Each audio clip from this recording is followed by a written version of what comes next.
laporan praktikum sel tumbuhan botani umum dengan nama Bening Yulianti NIM 240300. 4 dengan dosen pengampu salmiati MPD MPhD. Saya dari Program Studi Teknologi Pasca Panen Institut Teknologi Perkebunan Pelalawan Indonesia.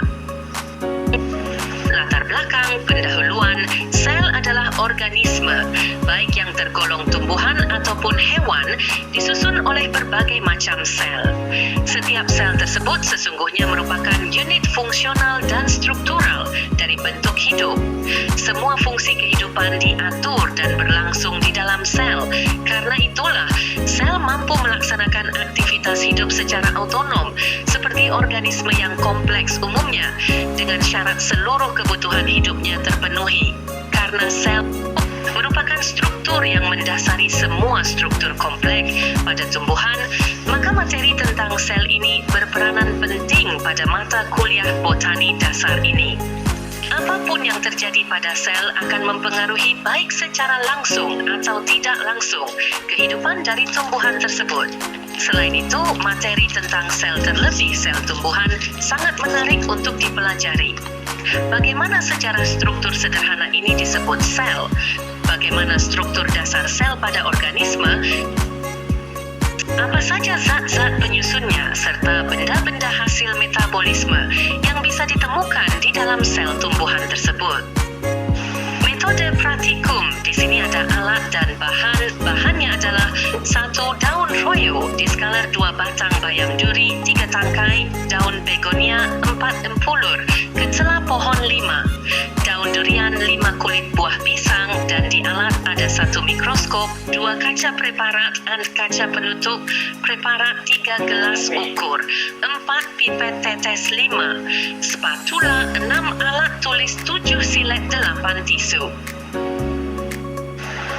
Tujuan praktikum menjelaskan struktur umum sel tumbuhan serta menggambarkannya secara skematik, menjelaskan bagian-bagian dinding sel, menjelaskan organel yang terdapat dalam sel, terutama komponen protoplasmik seperti inti, kloroplas, dan plastida lain, aliran sitoplasma, mengamati isi sel, mengamati komponen non-protoplasmik penyusun sel, antara lain vakuola dan isinya, benda-benda ergastik misal macam-macam kalsium oksalat, butir amilum, lender, minyak, butir aleuron, membedakan sel hidup dan sel mati. Cara kerja, sebelum melaksanakan praktikum, persiapkan alat dan bahan yang akan digunakan untuk praktikum.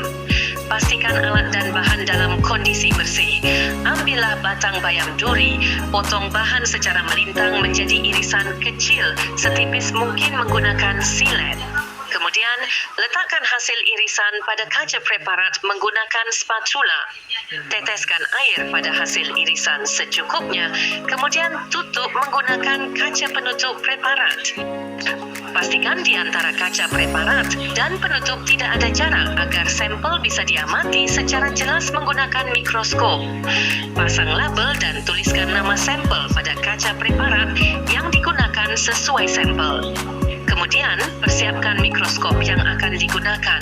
Letakkan sampel di mikroskop, lalu atur penggunaan letak, lensa dan cahaya pada mikroskop agar bisa dilakukan pengamatan. Amatilah bentuk sel yang ada pada sampel batang bayam duri tersebut.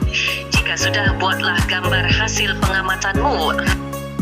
Nah, ini dia hasil pengamatan.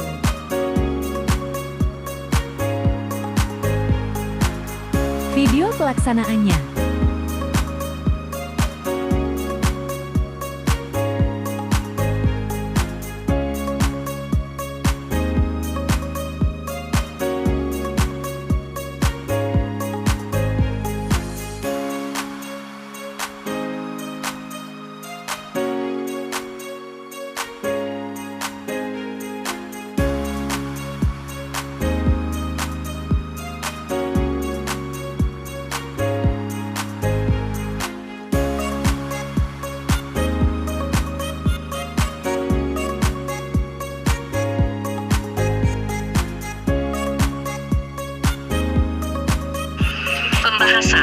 Hasil pengamatan mikroskopis batang bayam duri Amaranthus spinosus menunjukkan adanya jaringan epidermis, kolenkim, parenkim, serta jaringan pengangkut, xilem dan floem. Epidermis berfungsi sebagai pelindung, kolenkim sebagai penyokong pada batang muda, sedangkan parenkim berperan dalam penyimpanan.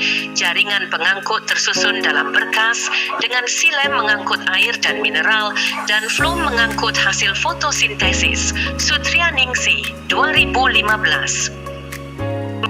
Struktur ini mencerminkan fungsi batang sebagai organ penopang dan pengangkut utama. Keberadaan kolenkim menunjukkan bahwa batang masih mengalami pertumbuhan primer. Campbell et al. 2008. Kesimpulan, berdasarkan hasil praktikum pada sel tumbuhan, disimpulkan bahwa bentuk dari sel tumbuhan sendiri cenderung berbentuk persegi panjang.